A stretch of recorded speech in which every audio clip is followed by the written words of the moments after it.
the best academy. Good evening everyone. Welcome to Harish Academy. Today we will discuss October 13th current affairs in detail.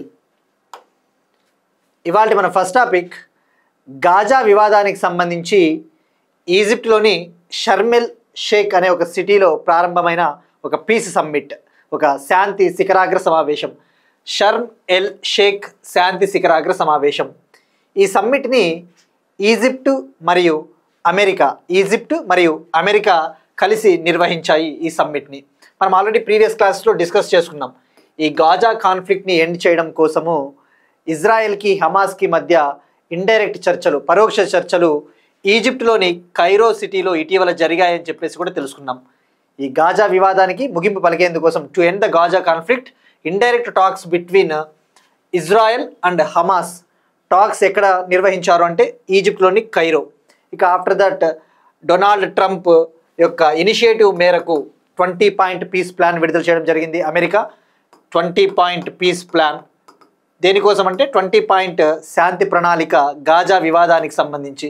ఆ తర్వాత ఈ యొక్క హమాస్కి మరియు ఇజ్రాయెల్కి మధ్య first ఫేజ్లో భాగంగా ఒక కాల్పుల విరమణ ఒప్పందము, సీజ్ ఫైర్ అగ్రిమెంట్ కూడా కుదిరింది. అయితే ఇది ప్రస్తుతానికి కేవలం first phase of cease fire agreement మాత్రమే. అంటే కంప్లీట్గా పీస్ ఇంకా రాలేదు, కంప్లీట్గా శాంతి ఇంకా అక్కడ ఏర్పడలేదు. సో ఇమ్మీడియట్గా ఈ గాజా వివాదాన్ని ఎండ్ చేయాలి, గాజా కాన్ఫ్లిక్ట్ని ఎండ్ చేయాలి, ఆ పీస్ని అనేది రీస్టోర్ చేయాలి అని చెప్పేసి అమెరికా మరియు ఈజిప్ట్ ఒక ఇనిషియేటివ్ తీసుకున్నాయి. అమెరికా మరియు ఈజిప్ట్ కంట్రీ ఈ యొక్క ఇనిషియేటివ్, ఈ చర్యలో భాగంగా ఇప్పుడు ఈజిప్ట్లోని షర్మ్ ఎల్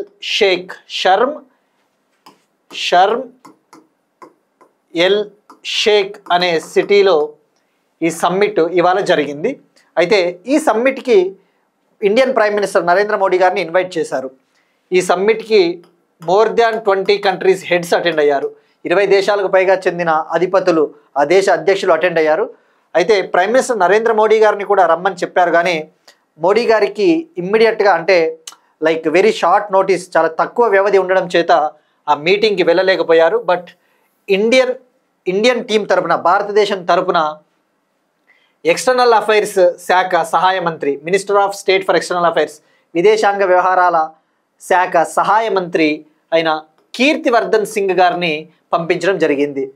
ఇండియా తరపున కీర్తివర్ధన్ సింగ్ గారు అటెండ్ అయ్యారు. సో మనం ఇక్కడ గుర్తుపెట్టుకోవాల్సింది, ఎగ్జామ్ పాయింట్ ఆఫ్ వ్యూలో ఇలాంటి ఇంపార్టెంట్ సమ్మిట్స్ ఏవైనా జరిగినప్పుడు ఇండియా తరపున ఎవరు అటెండ్ అయ్యారో కూడా అడగడానికి ఆస్కారం ఉంటుంది. భారతదేశం తరపున ఎవరు హాజరయ్యారు అంటే కీర్తివర్ధన్ సింగ్ గారు. ఇక మేలో ఇటువంటిదే మే 9th 2025లో రష్యా విక్టరీ డే పరేడ్స్ సందర్భంగా మన డిఫెన్స్ మినిస్టర్ రాజ్నాథ్ సింగ్ గారిని పిలిచారు. రష్యాలో మే 9th 2025 విక్టరీ డే సెలబ్రేషన్స్ జరిగాయి. అప్పుడు మన రక్షణ శాఖ మంత్రి రాజ్నాథ్ సింగ్ గారిని ఇన్విటేషన్ పంపితే ఆయనకి, బట్ ఆయన వెళ్ళలేదు. కానీ మన రక్షణ శాఖ సహాయ మంత్రి, రాజ్య మంత్రి సంజయ్ సేత్ గారు వెళ్ళారు. సో మనకి ఇలాంటి పాయింట్స్ చాలా ఇంపార్టెంట్. సంజయ్ సేత్ గారు ఒకవేళ ఇలా అడిగాడు అనుకోండి, రష్యా విక్టరీ డే పరేడ్ 2025 సెలబ్రేషన్స్లో ఇండియా తరపున ఎవరు పాల్గొన్నారు అంటే సంజయ్ సేత్ గారు, రాజ్య మంత్రి, రక్షణ శాఖ సహాయ మంత్రి, minister of state for defence. So ఇక ఇప్పుడు ఈ గాజా కాన్ఫ్లిక్ట్ విషయానికి వస్తే ప్రైమ్ మినిస్టర్ నరేంద్ర మోడీ గారికి కుదరలేదు. దీనికి ప్రధాన కారణము అమెరికాకు సంబంధించిన ఒక వ్యక్తి, ముఖ్యంగా భారతదేశంలో అమెరికా రాయబారి ఇటీవల సెర్గియో గోర్ అనే వ్యక్తిని ఇండియాలో అమెరికా రాయబారిగా, యుఎస్ అంబాసిడర్ ఇన్ ఇండియా ఎవరిని నియమించారు అంటే సెర్గియో గోర్. ఈయనతో ప్రైమ్ మినిస్టర్ నరేంద్ర మోడీ గారు మీట్ అవ్వడము, ఆయన టైం లేకపోవడం వల్ల ఈ సమ్మిట్కి వెళ్ళలేకపోవడం జరిగింది. సో ఇక్కడ గుర్తుపెట్టుకోవాల్సింది, Sharm el Sheikh peace summit దేనికి సంబంధించింది అంటే గాజా కాన్ఫ్లిక్ట్. ఇక ఎవరు అటెండ్ అయ్యారో గుర్తుపెట్టుకుంటే సరిపోతుంది. నెక్స్ట్ వన్, ఎడ్యుకేషన్కి సంబంధించి యూనివర్సిటీ ర్యాంకింగ్స్.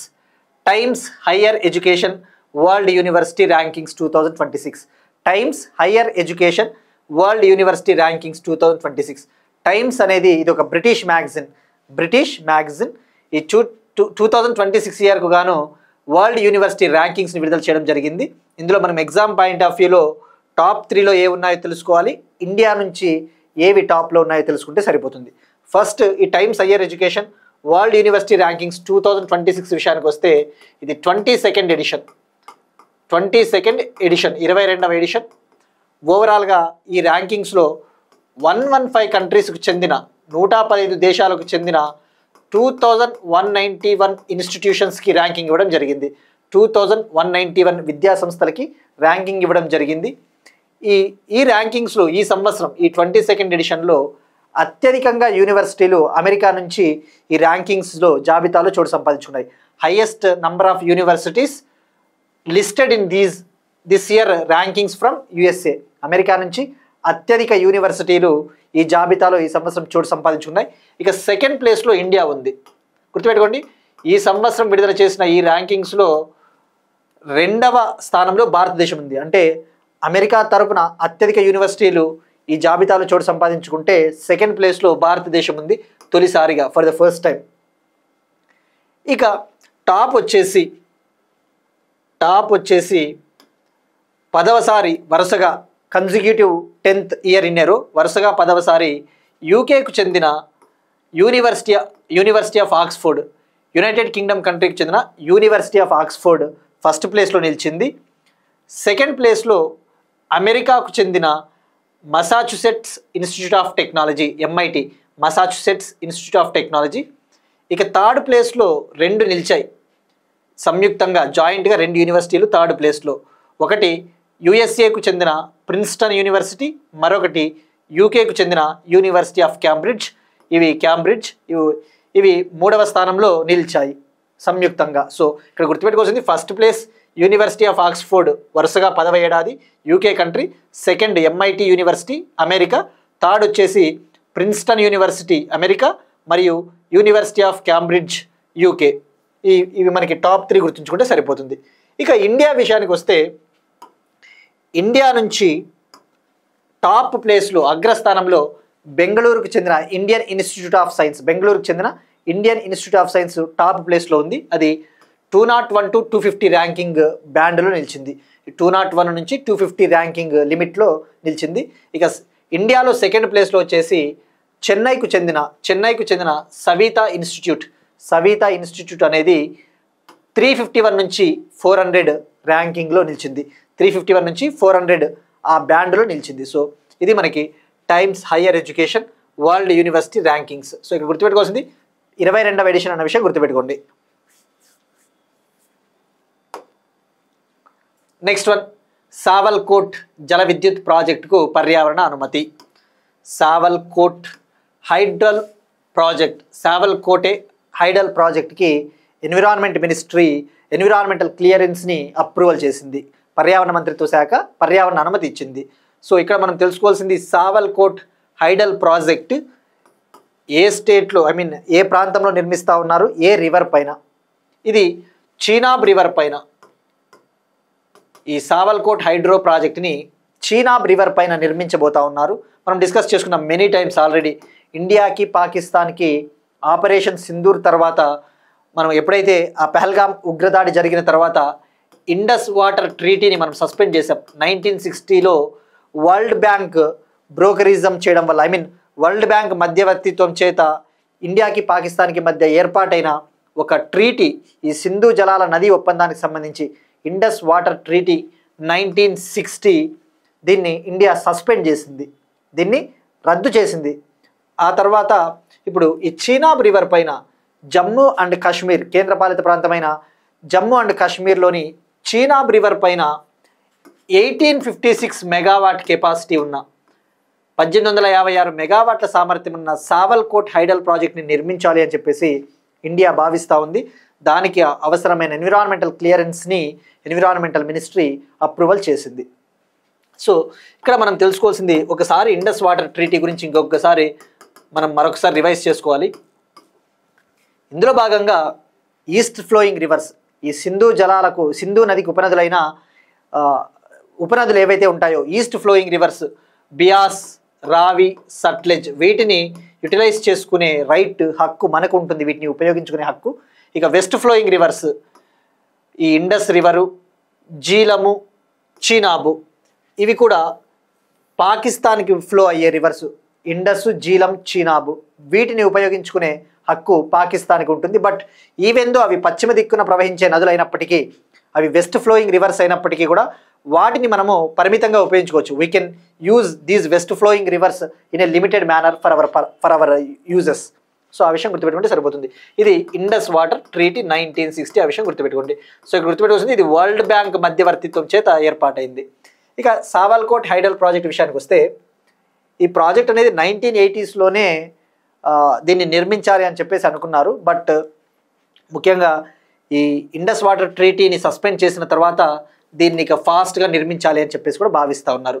సో ఇది 1856 మెగావాట్ కెపాసిటీ, సంవత్సరానికి 8000 మిలియన్ యూనిట్స్ ఎలక్ట్రిసిటీని ప్రొడ్యూస్ చేస్తుందట.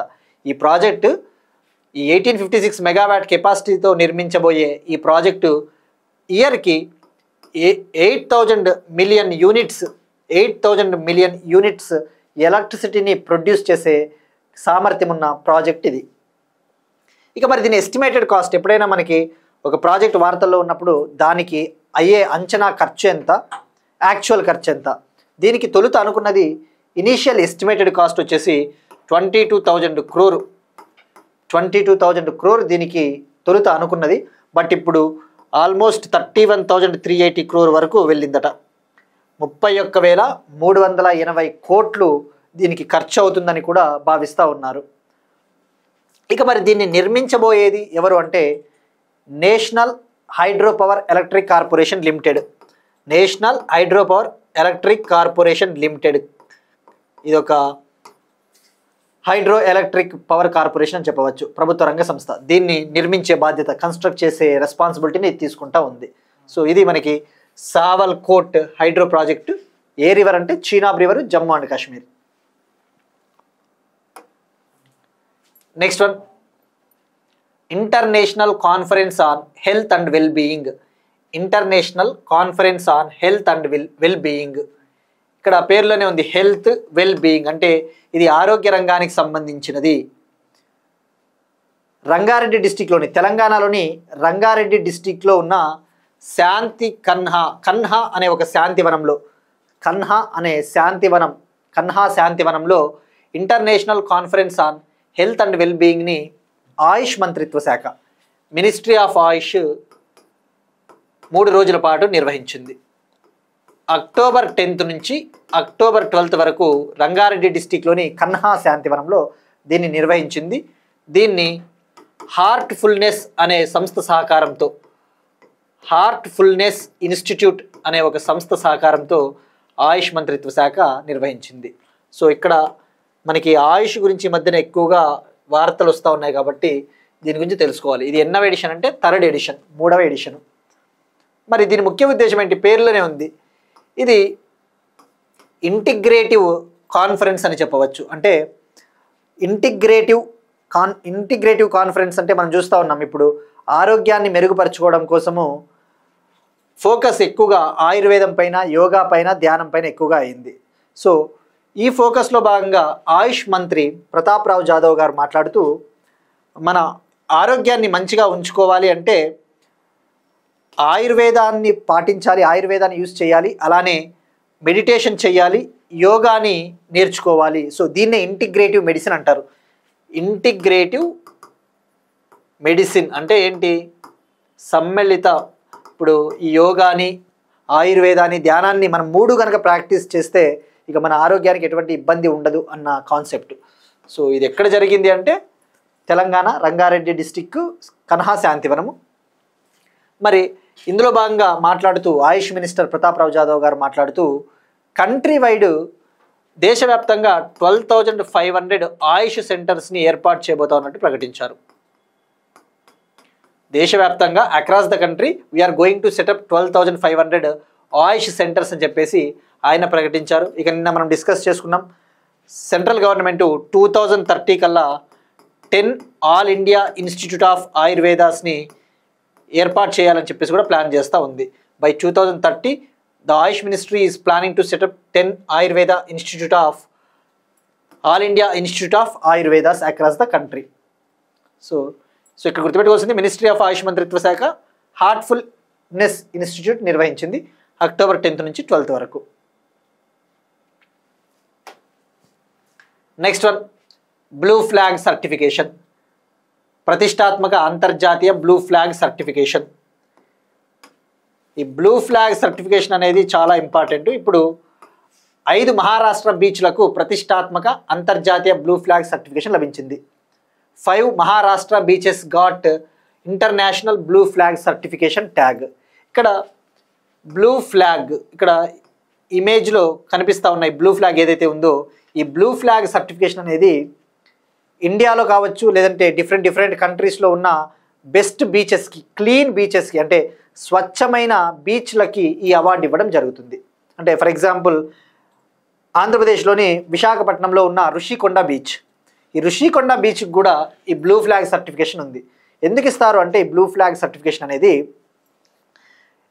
ఏ బీచ్లు అయితే అత్యద్భుతంగా ఉన్నాయో, స్వచ్ఛంగా ఉన్నాయో, క్లీన్లీనెస్ బీచెస్, క్లీన్గా ఉన్న బీచెస్, ఏ బీచ్ వద్ద అయితే వేస్ట్ అనేది లేదో, వ్యర్థాలు ఉండటం లేదో, అక్కడికి వచ్చే పర్యాటకులకి భద్రత బాగుంటుందో, అటువంటి బీచెస్కి ఈ బ్లూ ఫ్లాగ్ సర్టిఫికేషన్ ఇవ్వడం జరుగుతుంది. ఇప్పుడు 5 మహారాష్ట్ర బీచ్లకు ఈ సర్టిఫికేషన్ లభించిందట. సో మనం ఇక్కడ తెలుసుకోవాల్సింది ఫస్ట్ ఈ బ్లూ ఫ్లాగ్ బీచ్ గురించి తెలుసుకున్న తర్వాత మహారాష్ట్రలో ఏ బీచ్లకు వచ్చిందో మనం తెలుసుకోవాలా, ఇండియాలో ఎన్ని బీచెస్కి ఈ ట్యాగ్ ఉందో తెలుసుకోవాలి. ఫస్ట్ ఈ బ్లూ ఫ్లాగ్ బీచ్ విషయానికి వస్తే, ఇది డెన్మార్క్కు చెందిన ఒక ఆర్గనైజేషన్ ఇస్తుంది. డెన్మార్క్ కంట్రీకి చెందిన foundation for the environmental and education, foundation for the environment and education, foundation for environment and education అనే ఒక సంస్థ ఈ బ్లూ ఫ్లాగ్ సర్టిఫికేషన్ ఇవ్వడం జరుగుతుంది. ఇది 1985లో ఈ కాన్సెప్ట్ స్టార్ట్ అయింది. 1985లో ఈ కాన్సెప్ట్ ఫ్రాన్స్లో స్టార్ట్ అయింది. యాక్చువల్లీ ఈ యొక్క కాన్సెప్ట్, ఈ ఆలోచన ఫ్రాన్స్లో 1985లో స్టార్ట్ అయింది. తర్వాత లైక్ డిఫరెంట్ కంట్రీస్కి ఎక్స్పాండ్ అయ్యింది. కానీ ఇక్కడ గుర్తుపెట్టుకోవాల్సింది, స్టార్ట్ అయింది 1985లో ఫ్రాన్స్లో, బట్ మనకి ఇది అంత ఇంపార్టెంట్ కాదు. కానీ మెయిన్గా గుర్తుపెట్టుకోవాల్సింది, ఎవరి సర్టిఫికేషన్ ఇస్తారు అంటే డెన్మార్క్కు చెందిన foundation for the environmental education. A beach అయితే క్లీన్గా ఉంటుందో కొన్ని క్రైటీరియా పెడతారు. 33 టైప్స్ ఆఫ్ క్రైటీరియా, 33 రకాల నిబంధనలు, 33 రకాల కండిషన్స్. ఏ బీచ్ అయితే ఆ 33 రకాల కండిషన్స్ని సాటిస్ఫై చేస్తుందో అటువంటి వాటికి బ్లూ ఫ్లాగ్ సర్టిఫికేషన్ ఇస్తారు.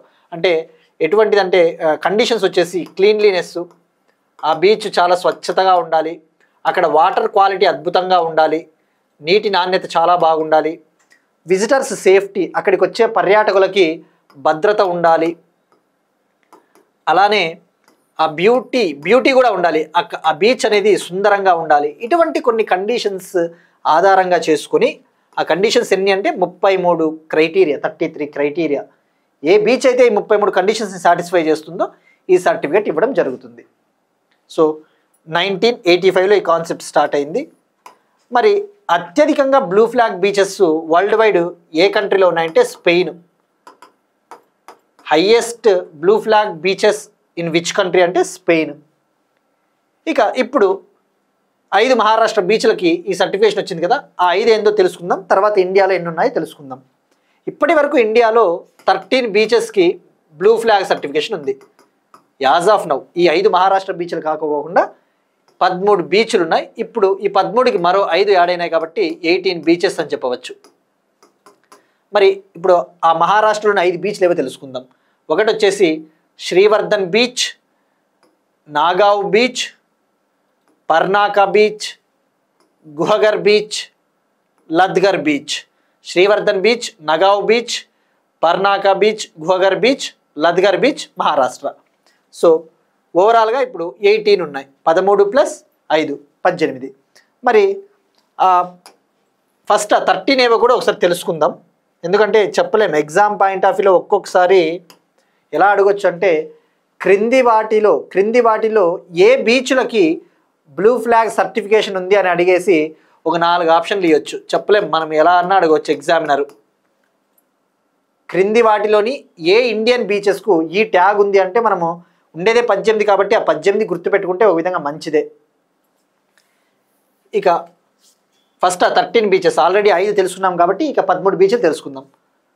ఒకటి వచ్చేసి గుజరాత్లోని శివరాజ్పూర్ బీచ్, మరొకటి డయ్యూ ప్రాంతంలోని గోగ్లా బీచ్, కర్ణాటకలోని కసర్కోడ్ బీచ్, మరొకటి కర్ణాటకలోని పదుబిద్రి బీచ్, లక్షద్వీప్లోని కద్మత్ బీచ్, మరొకటి లక్షద్వీప్లోని తుండి బీచ్, ఒడిశాలోని golden beach, Andhra Pradesh Rushikonda beach, Andaman and Nicobar Radhanagar beach, Tamil Nadu Kovalam beach, Puducherry Eden beach, కేరళలోని కప్పడ్ బీచ్, మరొకటి కేరళలోని చల్ బీచ్, మరొకటి కేరళలోని చాల్ అనే బీచ్. ఈ కప్పడ్ బీచ్కి చాల్ బీచ్కి జనవరి 2025లో అంటే ఈ సంవత్సరము బ్లూ ఫ్లాగ్ సర్టిఫికేషన్ వచ్చింది. సో ఓవరాల్గా ఇప్పుడు ఇండియాలో 18 బ్లూ ఫ్లాగ్ బీచెస్ ఉన్నాయన్న విషయం గుర్తుపెట్టుకోండి. So this is about blue flag certification. Next one, Telangana current affairs. Tourist police. Telangana government వారసత్వ ప్రదేశాలలో ముఖ్యంగా టూరిస్ట్ హాట్స్పాట్స్ ఏవైతే ఉంటాయో ఆ టూరిస్ట్ హాట్స్పాట్స్ని సందర్శించడం కోసం, విజిట్ చేయడం కోసం వచ్చే టూరిస్టుల భద్రతను ఇంప్రూవ్ చేయడం కోసం, పెంపొందించడం కోసం టూరిస్ట్ పోలీస్ అనే ఒక కాన్సెప్ట్ని తీసుకొని వచ్చింది. టూరిస్ట్ పోలీస్ 7 జిల్లాలలోని వారసత్వ ప్రదేశాలలో సందర్శకుల భద్రతను పెంచడానికి పర్యాటక పోలీస్ యూనిట్లను మోహరించిన Telangana government deployed tourist police units in 7 districts. ఇక ఇప్పుడు తెలంగాణలో చాలా ముఖ్యమైన ప్రాంతాలు ఉన్నాయి టూరిస్ట్ హాట్స్పాట్స్. రామప్ప టెంపుల్ కావచ్చు, గోల్కొండ, చార్మినారు, సాలార్జంగ్ మ్యూజియము. సో ఇటువంటి టెంపుల్స్ని విజిట్ చేయడానికి ఎంతోమంది టూరిస్టులు వస్తూ ఉంటారు. బట్ వాళ్ళకి అక్కడ సేఫ్టీ ఉండదు. సో వాళ్ళ భద్రతను పెంపొందించడం కోసం వాళ్ళకి రక్షణగా పోలీసుల్ని ఏర్పాటు చేసింది. ఈ ఐడియాని Telangana government September 27th world tourism day, అంతర్జాతీయ పర్యాటక దినోత్సవం రోజునే ఈ యొక్క ప్రాజెక్ట్ని యాక్చువల్లీ అనౌన్స్ చేసింది సెప్టెంబర్ 27th. బట్ ఇప్పుడు వాళ్ళకి ట్రైనింగ్ ఇచ్చింది అఫీషియల్గా. వాళ్ళని 7 జిల్లాలలోని ఈ ముఖ్యమైన హెరిటేజ్ స్పాట్స్ వద్ద వాళ్ళని డిప్లాయ్ చేయడం జరిగింది, మోహరించడం జరిగింది. మనకి ఎగ్జామ్ పాయింట్ ఆఫ్ వ్యూలో ఎంతమందిని నియమిస్తూ ఉన్నారు అంటే తొలి దశలో భాగంగా 80 పోలీస్ 80 మందిని నియమిస్తూ ఉన్నారు. మరి ఆ 7 జిల్లాలు ఏవో ఒకసారి తెలుసుకుంటే సరిపోతుంది మనకి ఎగ్జామ్ పాయింట్ ఆఫ్ వ్యూలో వీలైతే. Hyderabad district, Vikarabad, Bhadradri Kothagudem district, Mulugu district, Nalgonda district, Nagar Kurnool district and Yadadri Bhuvanagiri district. ఆ 7 డిస్టిక్స్ వచ్చేసి Yadadri Bhuvanagiri, Hyderabad, Vikarabad, Bhadradri Kothagudem, Mulugu, Nalgonda, Nagar Kurnool. So this is about tourism police Telangana. Next one, Andhra Pradesh government ఒక యాప్ని లాంచ్ చేసింది, ఏపీ ఎక్సైజ్ సురక్ష యాప్. ఆంధ్రప్రదేశ్లో ఫేక్ లిక్కర్స్ ఇల్లిసిట్ లిక్కర్స్ ఎక్కువైపోతూ ఉన్నాయని చెప్పేసి ఈ నకిలీ లిక్కర్లు దొరుకుతూ ఉన్నాయి. ఈ నకిలీ లిక్కర్ రవాణా ఎక్కువైపోతూ ఉంది. నకిలీ లిక్కర్ని ఆ మాఫియాని కంట్రోల్ చేయడం కోసము ఆంధ్రప్రదేశ్ గవర్నమెంటు ఏపీ ఎక్సైజ్ సురక్ష యాప్ అనే దాన్ని లాంచ్ చేసింది కన్జ్యూమర్స్ కోసం. ఎవరైతే ఈ లిక్కర్ని తీసుకుంటూ ఉంటారో ఆల్కహాల్ని, ఆ వినియోగదారుల కోసం ఏపీ ఎక్సైజ్ సురక్ష యాప్ని లాంచ్ చేసింది. ఈ యాప్ కనుక ఇన్స్టాల్ చేసుకొని ఎవరైతే ఆల్కహాల్ని కన్జ్యూమ్ చేసే ఉంటారో వాళ్ళు ఈ యాప్లో స్కాన్ చేస్తే ఆ ఆల్కహాల్ బాటిల్ని, అసలు ఆల్కహాల్ని ఎప్పుడు మ్యానుఫ్యాక్చర్ చేశారు, ఎప్పుడు తయారు చేశారు, దాని క్వాలిటీ ఏంటి, అది నాణ్యతగా ఉందా లేదా, అది క్వాలిటీ ఉందా లేదా దానికి అని చెప్పేసి అటువంటి డీటెయిల్స్ అన్నీ, అంటే ఈ విధంగా చెప్పాలంటే ఏది ఒరిజినల్ లిక్కరు, ఏది ఫేక్ లిక్కరు, ఏది నకిలీ మందు, ఏది మంచి మందు అని కనుక్కోవడం కోసం ఏపీ ఎక్సైజ్ సురక్ష యాప్ని లాంచ్ చేయడం జరిగింది. సో మనకి జస్ట్ ఇది ఫ్యాక్ట్, ఏపీ ఎక్సైజ్ సురక్ష యాప్ అట. దీన్ని ప్లే స్టోర్ నుంచి కూడా ఇన్స్టాల్ చేసుకోవచ్చట. Next one, again Andhra Pradesh current affairs. Andhra Pradesh minister Nara Lokesh గారు విశాఖపట్నంలో ఎడ్జ్ డేటా సెంటర్కి శంకుస్థాపన చేశారు. ఎడ్జ్ డేటా సెంటర్ నిన్ననే మనం తెలుసుకున్నాం. విశాఖపట్నంలో గూగుల్ కంపెనీ 10 బిలియన్ ఇన్వెస్ట్మెంట్తో 10 బిలియన్ ఇన్వెస్ట్మెంట్తో ఆసియాలోనే అతిపెద్ద data centre, Asia's largest data సెంటర్ని ఏర్పాటు చేయబోతా ఉన్నట్టు 1 గిగావాట్ కెపాసిటీ డేటా సెంటర్ని ఏర్పాటు చేయబోతా ఉన్నట్టు ప్రకటించారు. ఇప్పుడు అదే విశాఖపట్నంలో ఎడ్జ్ డేటా సెంటర్, ఏఐ ఆధారిత edge data centre, artificial intelligence powered edge data సెంటర్కి విశాఖపట్నంలో శంకుస్థాపన చేయడం జరిగింది. ఇది 50 మెగావాట్ కెపాసిటీ అట. ఇది 50 మెగావాట్ కెపాసిటీ. దీన్ని ఎవరు నిర్మించబోతా ఉన్నారు ఈ డేటా సెంటర్ని అంటే సిఫీ ఇన్ఫినిట్ స్పేసెస్ లిమిటెడ్ అనే కంపెనీ, సిఫీ లిమిటెడ్ కంపెనీ. ఈ సిఫీ టెక్నాలజీస్కి సంబంధించిన ఒక అనుబంధ సంస్థ, సిఫీ టెక్నాలజీస్కి సంబంధించిన ఒక affiliated company Sify infinite spaces limited company దీన్ని బిల్డ్ చేయబోతా ఉంది, నిర్మించబోతా ఉంది.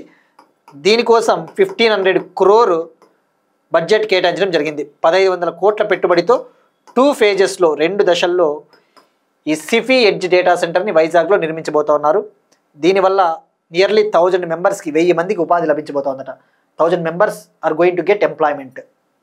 ఇక అలానే ఈ ఎడ్జ్ డేటా సెంటర్కు అవసరమైన ఆప్టికల్ ఫైబర్ కనెక్టివిటీని అందించడం కోసం ఓపెన్ కేబుల్ ల్యాండింగ్ స్టేషన్కి కూడా శంకుస్థాపన చేశారు. ఈ ఎడ్జ్ డేటా సెంటర్కి అవసరమైన ఆప్టికల్ ఫైబర్ కనెక్టివిటీని ప్రొవైడ్ చేయడం కోసం ఓపెన్ కేబుల్ ల్యాండింగ్ స్టేషన్కి కూడా ఫౌండేషన్ స్టోన్ వేయడం జరిగింది. సో ఇవి 2 పాయింట్లు మనకి సరిపోతాయి. Next one IUCN, international union conservation nature. ఈ IUCN గ్రీన్ సీ టర్టిల్స్ పాపులేషన్కి సంబంధించి ఒక ఇంపార్టెంట్ స్టేట్మెంట్ ఇచ్చింది. గ్రీన్ సీ టర్టిల్స్ అంటే ఆకుపచ్చ సముద్ర తాబేళ్ళు. ఈ ఆకుపచ్చ సముద్ర తాబేళ్ల జనాభా 1970sతో పోల్చుకుంటే 28% పాపులేషన్ పెరిగిందట. 1970s నుండి ప్రపంచవ్యాప్తంగా ఈ గ్రీన్ సీ టర్టిల్ పాపులేషన్ అనేది 28% రైజ్ అయ్యింది అని చెప్పేసి IUCN చెప్పింది. సో మనకి ఇక్కడ బయోడైవర్సిటీ పాయింట్ ఆఫ్ వ్యూలో జీవ వైవిధ్యం, గ్రీన్ సీ టర్టిల్ గురించి తెలుసుకోవాలి. ఒక 2 పాయింట్లు. ఎందుకంటే IUCN ప్రస్తుతం జరుగుతూ ఉన్న IUCN వరల్డ్ కన్జర్వేషన్ కాంగ్రెస్, UAEలోని అబుదాబిలో జరుగుతూ ఉన్న IUCN వరల్డ్ కన్జర్వేషన్ కాంగ్రెస్లో దీని గురించి స్పెషల్గా మెన్షన్ చేసింది. కాబట్టి మనకి ఆ గ్రీన్ సీ టర్టిల్ గురించి ఒక 2 పాయింట్లు ఐడియా ఉండాలి. ఈ ఆకుపచ్చ సముద్ర తాబేళ్ళు ఎక్కువగా ట్రోపికల్ వాటర్స్, సబ్ ట్రోపికల్ వాటర్స్లో ఉంటాయట. అంటే ఉష్ణమండల ప్రాంతాల్లో ఉండే సముద్ర జలాలు, అంటే ఇండియా, శ్రీలంక, ఇండోనేషియా, ఈ సౌత్ ఈస్ట్ ఏషియన్ కంట్రీస్ ఉంటాయి కదా, ట్రోపికల్ కంట్రీస్. ఆ సముద్ర జలాల్లో ఎక్కువగా మనకి south east Asian countries, Indonesia, Philippines, ఇక్కడ ఎక్కువగా కోరల్ రీఫ్స్ ఉంటాయని చెప్పేసి తెలుసుకున్నాం. ఈ పగడపు దిబ్బలు, ఆ పగడపు దిబ్బలు ఉన్న సముద్ర జలాలలో ఈ గ్రీన్ సీ టర్టిల్స్ ఉంటాయట, ఇలా ఆకుపచ్చ కలర్లో ఉంటాయి. అయితే ఇప్పుడు వీటి పాపులేషన్ 28% రైజ్ అయింది. గతంలో దీని IUCN స్థితి ఎండేంజర్డ్గా ఉండేది. దీని IUCN స్టేటస్ ఎండేంజర్డ్ అంటే ప్రమాదంలో ఉన్నింది అన్నట్లుగా ఉన్నింది గతంలో. ఇప్పుడు దీని పాపులేషన్ పెరిగింది కాబట్టి ఇప్పుడు దీని IUCN స్థితి లీస్ట్ కన్సర్న్. అంటే ఏంటి? ఆందోళన చెందాల్సిన అవసరం లేదు. లీస్ట్ కన్సర్న్, ఆందోళన చెందాల్సిన అవసరం లేదు. The IUCN status of green sea turtle now elevated to least concern from endangered status. ఇక మరి ఇక్కడ చూస్తే శ్రీలంకలోని ఒక కోరల్ రీఫ్లో ఇది ఉందట. సో మనకి ట్రోపికల్ కంట్రీస్లో ఉంటాయి.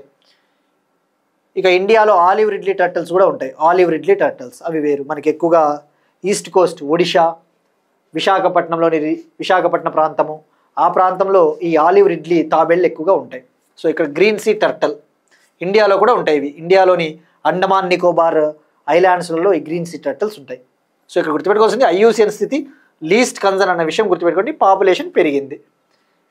ఇక IUCN విషయానికి వస్తే మనం డిస్కస్ చేసుకున్నాం కాబట్టి ఇప్పుడు ప్రస్తుతం జరుగుతూ ఉన్న IUCN వరల్డ్ కన్జర్వేషన్ కాంగ్రెస్ ఏదైతే అబుదాబిలో జరుగుతూ ఉందో, ఈ IUCNలో కొత్త మెంబర్గా, న్యూ మెంబర్గా ఆర్మేనియా కంట్రీ జాయిన్ అయింది.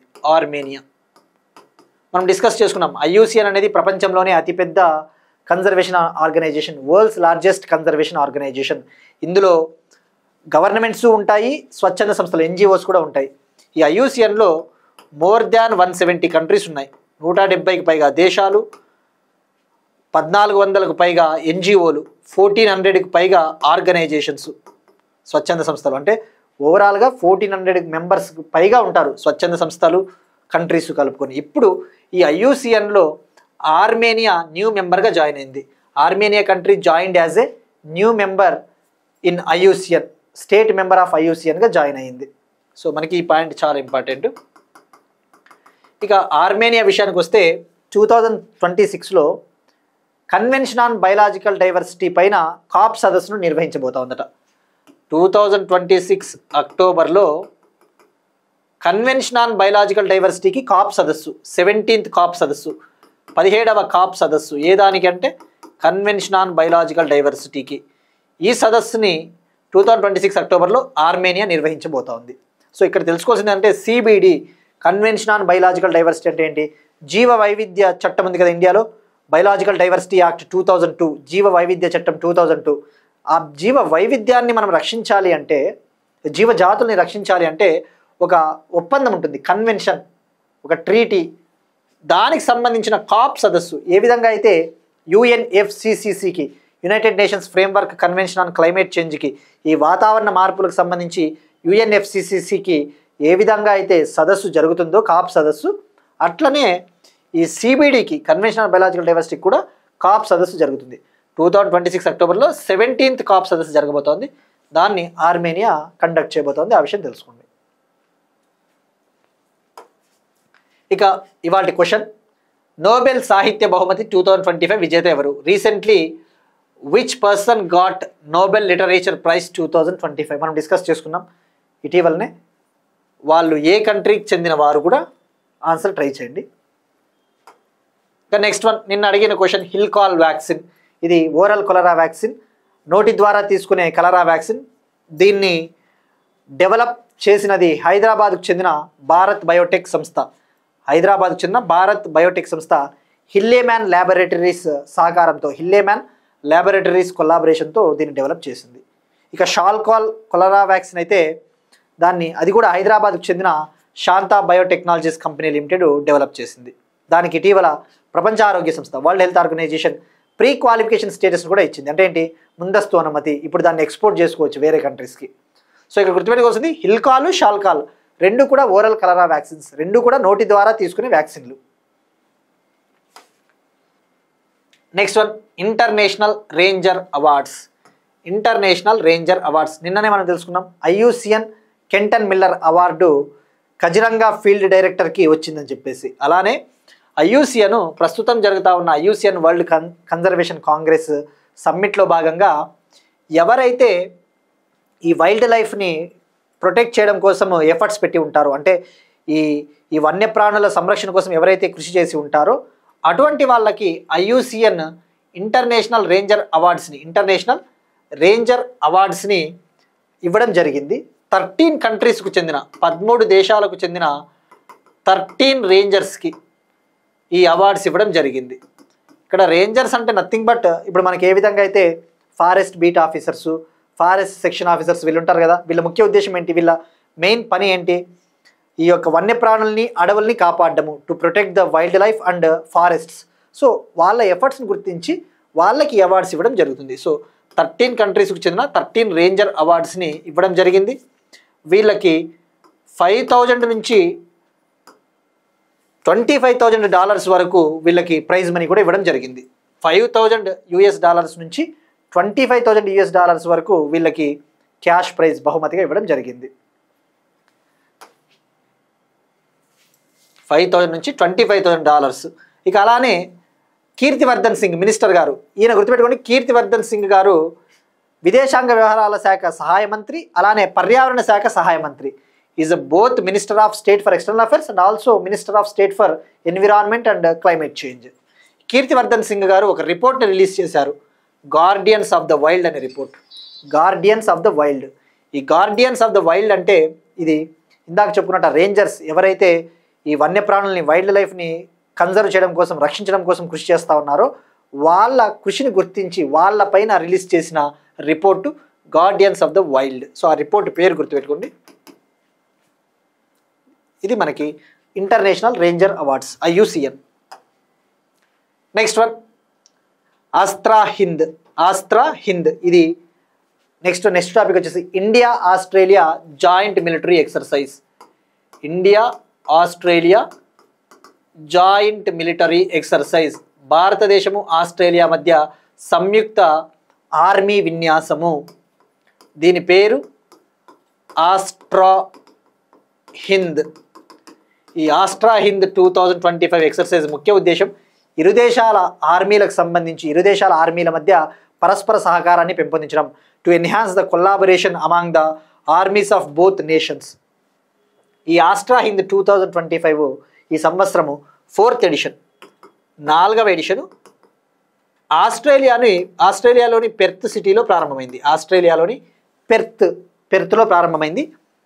అక్టోబర్ 13th నుంచి అక్టోబర్ 26th వరకు ఇది కొనసాగుతుంది. 2 వీక్స్ పాటు, అక్టోబర్ 13th నుంచి అక్టోబర్ 26th పాటు. గుర్తుపెట్టుకోండి, 4th ఎడిషన్ ఇది.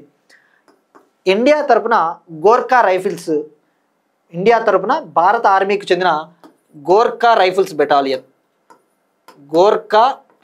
బెటాలియన్ ఇండియా తరపున పాల్గొంటా ఉంది. మరి మనకి ఇక్కడ తెలుసుకోవాల్సింది ఇది ఏ టైప్ ఆఫ్ ఎక్సర్సైజ్ అంటే యాన్యువల్ ఎక్సర్సైజ్, అంటే ప్రతి సంవత్సరం జరిగే ఎక్సర్సైజ్. మరి గత సంవత్సరం ఎక్కడ జరిగిందో కూడా మనం తెలుసుకోవాలి కదా తప్పకుండా. ఇప్పుడు ఏ విధంగా అయితే ఆస్ట్రా హింద్ 2025 4th ఎడిషన్ 2025 పెర్త్ ఆస్ట్రేలియాలో జరుగుతూ ఉంది అంటే డెఫినెట్లీ లాస్ట్ ఎడిషన్ అంటే 3rd ఎడిషన్ ఇండియాలోనే జరిగి ఉంటుంది, అంతే కదా. ఎప్పుడైనా గుర్తుపెట్టుకోండి, ఏదైనా ఒక మిలిటరీ ఎక్సర్సైజ్ అన్నా నేవల్ ఎక్సర్సైజ్ అయినా జనరల్గా ఒక సంవత్సరం ఈ కంట్రీలో జరిగితే నెక్స్ట్ సంవత్సరం ఇంకో కంట్రీలో జరుగుతుంది జనరల్గా. సో ఈ 3rd edition of Austra Hind 2024 exercise November 2024లో మహారాష్ట్రలోని పూణేలో జరిగింది. సో ఆ విషయం గుర్తుపెట్టుకోండి. సో వాడు ఎగ్జామ్లో లాస్ట్ ఇయర్ కూడా అడగవచ్చు, ఎందుకంటే ఇంకా 1 year కూడా కాలేదు కాబట్టి మనకి కంప్లీట్గా current affairs. 3rd edition 2024 Austra Hind November 2024 మహారాష్ట్రలోని పూణేలో జరిగింది. సో ఇక్కడ గుర్తుపెట్టుకోవాల్సింది ఇది యాన్యువల్ ఎడిషన్, అంటే ప్రతి సంవత్సరం జరిగేది. ఇక ఇటీవల ఇండియాకి ఆస్ట్రేలియాకి మధ్య రక్షణ మంత్రుల సమావేశం ఎక్కడ జరిగిందంటే Canberra. Like defence ministers dialogue ఎక్కడ జరిగింది? ఇండియాకి ఆస్ట్రేలియాకి కాన్బెర్రా. దానికి రక్షణ శాఖ మంత్రి రాజ్నాథ్ సింగ్ గారు కూడా అటెండ్ అయ్యారు. Next one, European Union new entry exit అనే ఒక డిజిటల్ బార్డర్ సిస్టమ్ని లాంచ్ చేసింది. యూరోపియన్ యూనియన్ దేశాలు, ముఖ్యంగా యూరప్ కంట్రీలు అని చెప్పుకోవచ్చు, ఈ యూరప్ కంట్రీలు న్యూ ఎంట్రీ ఎగ్జిట్ సిస్టమ్ అనే ఒక డిజిటల్ బార్డర్ సిస్టమ్ని లాంచ్ చేశాయి. ఎవరు లాంచ్ చేశారు? యూరోపియన్ యూనియన్ కంట్రీస్ అని చెప్పవచ్చు. మరి ఏంటిది డిజిటల్ బార్డర్ సిస్టమ్ అంటే, న్యూ ఎంట్రీ ఎగ్జిట్ సిస్టమ్ అంటే? ఫస్ట్ ఆఫ్ ఆల్ ఇక్కడ మనకు తెలుసుకోవాల్సింది, దీనికంటే ముందు యూరోపియన్ యూనియన్ గురించి మనకి ఒకసారి ఒక ఐడియా ఉండాలి. ఫస్ట్ యూరోపియన్ యూనియన్ మనకి 2 కాన్సెప్ట్స్ ఉంటాయి. యూరోపియన్ యూనియన్ షెంజెన్ ఏరియా అని చెప్పేసి మనకి యూరప్ కంట్రీస్లో 2 కాన్సెప్ట్స్ ఉంటాయి. ఈ ఐరోపా సమాఖ్య ఏదైతే ఉందో యూరోపియన్ యూనియన్, ఇందులో 27 కంట్రీస్ ఉంటాయి, 27 దేశాలు. దీని హెడ్ క్వార్టర్స్ బ్రస్సెల్స్, బెల్జియంలోని బ్రస్సెల్స్. మరి ఇక్కడ 27 కంట్రీస్ ఉంటాయి. షెంజెన్ ఏరియా అంటే ఏంటంటే, యూరప్లో కొన్ని దేశాలు ఉంటాయి. ఆ కొన్ని దేశాలలో మనకి జనరల్గా ఒక కంట్రీ నుంచి ఇంకో కంట్రీకి వెళ్ళాలి అంటే వీసా తప్పకుండా అవసరం. కానీ షెంజెన్ కంట్రీస్ ఏవైతే ఉంటాయో ఇటువంటివి 29 ఉంటాయి, 29 కంట్రీస్. ఆ 29 దేశాలకు గాను ఒక కామన్ వీసా ఇస్తారు, షెంజెన్ వీసా అని చెప్పేసి. షెంజెన్ వీసా ఎప్పుడైతే మనం ఫర్ ఎగ్జాంపుల్ మనం టూరిస్టులు ఎవరైతే ఉంటారో ఆ షెంజెన్ వీసాని కనుక అప్లై చేసుకొని దాన్ని కనుక మనం పొందితే ఆ 29 దేశాల్లో మనము ఒకే వీసాతో ప్రయాణించవచ్చు, without getting another new visa. ఒకే వీసాతో ఆ 29 దేశాలకు వెళ్ళవచ్చు మనము. ప్రతి కంట్రీకి కొత్త వీసా అవసరం ఉండదు. సో ఇప్పుడు ఆ షెంజెన్ కంట్రీస్లోకి ఎంటర్ అవ్వాలి అంటే మీకు న్యూ ఎంట్రీ ఎగ్జిట్ సిస్టమ్ని అమలు చేస్తూ ఉన్నాము. అక్టోబర్ 12, 2025 నుంచి న్యూ ఎంట్రీ ఎగ్జిట్ సిస్టమ్ని అమలు చేస్తూ ఉన్నట్టు ఈ దేశాలు ప్రకటించాయి. ఇందులో భాగంగా ఏంటి అంటే, ఎవరైతే non European union country travellers ఉంటారో, అంటే యూరోపియన్ యూనియన్ కాకోకుండా వేరే దేశాలు ఏవైతే ఉంటాయో, అంటే ఫర్ ఎగ్జాంపుల్ ఇండియా నుంచి వెళ్ళే ట్రావెలర్స్, పర్యాటకులు ఆ షెంజెన్ కంట్రీస్లోకి వెళ్ళాలి అంటే, ఆ షెంజెన్ దేశాలలోకి వెళ్ళాలి అంటే ఇక తప్పకుండా వాళ్ళకి ఫింగర్ ప్రింట్స్ తీసుకుంటారు.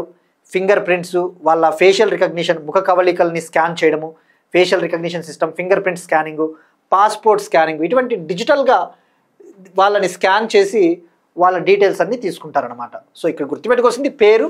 న్యూ ఎంట్రీ ఎగ్జిట్ సిస్టమ్ అనే దాన్ని ఎవరు లాంచ్ చేశారు అంటే యూరోపియన్ యూనియన్ మెంబర్ కంట్రీస్. మరి ఇక్కడ ఏ దేశాలకు వర్తిస్తుంది అంటే మనం చెప్పుకున్నాం కదా, యూరోపియన్ యూనియన్లో యూకే అనేది భాగం కాదు. UK is not a part of European union. మరి ఇదే షెంజన్ ఏరియాలో 29 కంట్రీస్ ఉంటాయి. ఇక్కడేమో 27 ఉన్నాయి. అంటే ఏంటి, ఇంకో 2 ఎక్స్ట్రా ఉన్నాయి. అవేమో తెలుసుకోవాలా. షెంజన్ ఏరియాలో యూరోపియన్ యూనియన్లో ఉన్న కంట్రీస్ అన్నీ షెంజన్ ఏరియాలో ఉండవు. షెంజన్ ఏరియాలో ఉన్న కంట్రీస్ అన్నీ యూరోపియన్ యూనియన్లో మెంబర్స్ కావు. ఆ విషయం గుర్తుపెట్టుకోండి. ఉదాహరణకు మనం ఇటీవల డిస్కస్ చేసుకున్నాం యూరోపియన్ ఫ్రీ ట్రేడ్ అసోసియేషన్ అని చెప్పేసి, ఎఫ్టా. ఇండియాకి ఎఫ్టాకి మధ్య ఒక స్వేచ్ఛా వాణిజ్య ఒప్పందం కుదిరింది. అది ఎఫ్టాలో భాగంగా ఎవరుంటాయి EFTA countries? Norway, Iceland, Switzerland, Liechtenstein. Norway, Ireland, Switzerland, Liechtenstein. ఈ ఎఫ్టా కంట్రీలు యూరోపియన్ యూనియన్లో భాగం కాదు. ఈ EFTA countries not part of European Union, కానీ ఇవి షెంజన్ ఏరియాలో భాగము. ఈ ఎఫ్టా కంట్రీలు షెంజన్ ఏరియాలో భాగము, కానీ యూరోపియన్ యూనియన్లో భాగం కాదు. మరి అలాంటప్పుడు ఎన్ని అవ్వాలి? 31 అవ్వాలి కదా. ఇవి 31 అవ్వాలి. ఆ 27 + 4 అంటే 31 అవ్వాలి. కానీ 29 ఉన్నాయంటే ఏంటి? యూరోపియన్ యూనియన్లో ఉన్న 2 కంట్రీలు షెంజన్ ఏరియాలో భాగము కాదు. యూరోపియన్ యూనియన్లో ఏవైతే కంట్రీస్ ఉన్నాయో అందులో 2 కంట్రీలు షెంజన్ ఏరియాలో భాగము కాదు. అవి ఏవి అంటే Ireland country, Cyprus. Ireland, Cyprus అనేవి షెంజన్ ఏరియాలో భాగం కాదు. Ireland and Cyprus are not part of Schengen area, but they are part of European Union. ఇవి 2 యూరోపియన్ యూనియన్లో మెంబర్సే, కానీ ఇందులో మెంబర్స్ కాదు. ఈ నార్వే, ఐస్లాండ్, స్విట్జర్లాండ్, లీచనిస్తాను షెంజన్ ఏరియాలో భాగమే, కానీ ఇందులో భాగం కాదు. ఆ విషయం గుర్తుపెట్టుకోండి. సో ఇదంతా ఎందుకు చెప్తున్నామంటే మనకి రేపొద్దున ఇంటర్నేషనల్ రిలేషన్స్ చదివినప్పుడు మనకి ఈ కాన్సెప్ట్స్ ఐడియా ఉన్నాయంటే మనకి అసలు కన్ఫ్యూజ్ అవ్వము. ఇప్పుడు వీళ్ళు లాంచ్ చేసిన ఈ new entry exit system Schengen కంట్రీలకు వర్తిస్తుంది. గుర్తుపెట్టుకోండి, ఈ new entry exit system Schengen కంట్రీలకు మాత్రమే వర్తిస్తుంది. అంటే ఏంటి? వీటికి కూడా వర్తిస్తుంది. ఈ నార్వే, ఐస్లాండ్, స్విట్జర్లాండ్, లీచనిస్తాన్కి కూడా వర్తిస్తుంది, కానీ ఐర్లాండ్కి, సిప్రస్కి వర్తించదు. So Ireland and Cyprus countries are exempted from this new entry exit system అన్న విషయం గుర్తుపెట్టుకోండి. నెక్స్ట్ వన్, బిఎస్ఎఫ్ వైమానిక విభాగంలో తొలి మహిళా ఫ్లైట్ ఇంజనీర్గా Bhavana Chaudhary becomes first women flight engineer in border security force air wing. Border security force సరిహద్దు భద్రతా దళం. భారతదేశం పాకిస్తాను, బంగ్లాదేశ్తో బార్డర్ షేర్ చేసుకుంటుంది కదా. ఆ పాకిస్తాను, బంగ్లాదేశ్ బార్డర్లో ఇండియా తరపున వీళ్ళు సరిహద్దు భద్రతా దళము ఉంటారు. సో గుర్తుపెట్టుకోవాల్సింది, బిఎస్ఎఫ్ అంటే వీళ్ళు ఎక్కడ విధులు నిర్వర్తిస్తారు అంటే ఇండో పాక్ బార్డరు, ఇండో బంగ్లా బార్డరు. ఆ విషయం గుర్తుపెట్టుకోండి. ఇది ఒక central armed police force home మంత్రిత్వ శాఖ కింద ఉంటుంది. హోం మంత్రిత్వ శాఖ. ఇప్పుడు ఈ బిఎస్ఎఫ్ ఎయిర్ యూనిట్లో, ఈ బిఎస్ఎఫ్ ఎయిర్ వింగ్లో, వైమానిక విభాగంలో ఫస్ట్ ఉమెన్ ఫ్లైట్ ఇంజనీర్, తొలి మహిళా ఫ్లైట్ ఇంజనీర్గా భావనా చౌదరి అనే మహిళకు ఒక ఫ్లయింగ్ బ్యాడ్జ్ అందించడం జరిగింది. ఎవరు అందించారు అంటే BSF director general Daljeet Singh Chaudhary ఆమెకి ఆ ఫ్లయింగ్ బ్యాడ్జ్ అందించారట. సో బిఎస్ఎఫ్ అంటే ministry of home affairs. Next one, స్పోర్ట్స్కి సంబంధించి ఇండియన్ మహిళా క్రికెటర్ స్మృతి మందన రికార్డు సృష్టించింది. ఒక క్యాలెండర్ సంవత్సరంలో మహిళల వన్డేల్లో 1000 లేదా అంతకంటే ఎక్కువ పరుగులు చేసిన తొలి క్రీడాకారిణిగా ఈమె రికార్డు సృష్టించింది. నెక్స్ట్ వన్, ఇంపార్టెంట్ డేస్, ముఖ్యమైన దినోత్సవాలు.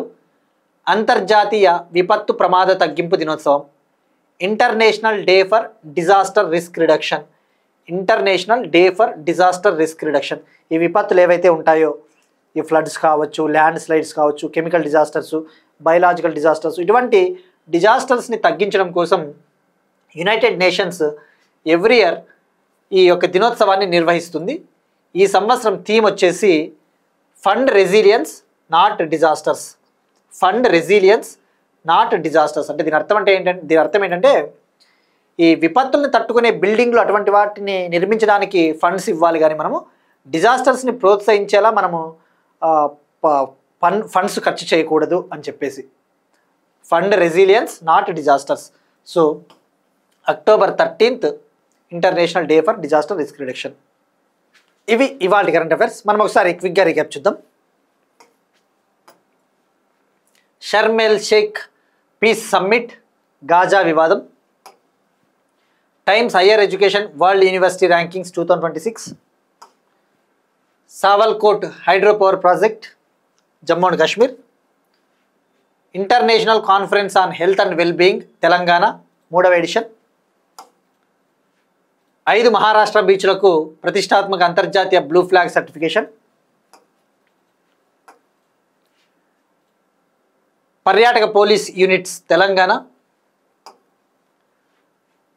ఆంధ్రప్రదేశ్ ఎక్సైజ్ సురక్ష యాప్ ఆంధ్రప్రదేశ్, విశాఖలో ఎడ్జ్ డేటా సెంటర్, ఆకుపచ్చ సముద్ర తాబేళ్ల జనాభా పెరిగింది IUCN,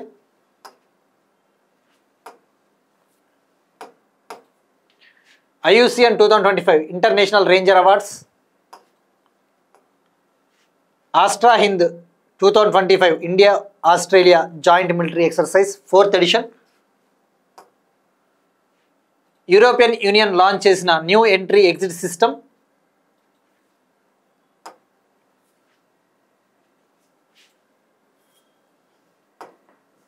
BSF వైమానిక విభాగంలో తొలి మహిళా ఫ్లైట్ ఇంజనీర్గా భావన చౌదరి, ఒక క్యాలెండర్ సంవత్సరంలో మహిళల వన్డేల్లో 1000 లేదా అంతకంటే ఎక్కువ పరుగులు చేసిన తొలి క్రీడాకారిణిగా Smriti Mandhana, international day for disaster risk reduction October 13th. That's it. These are today's current affairs. We'll meet you next time. Thank you everyone.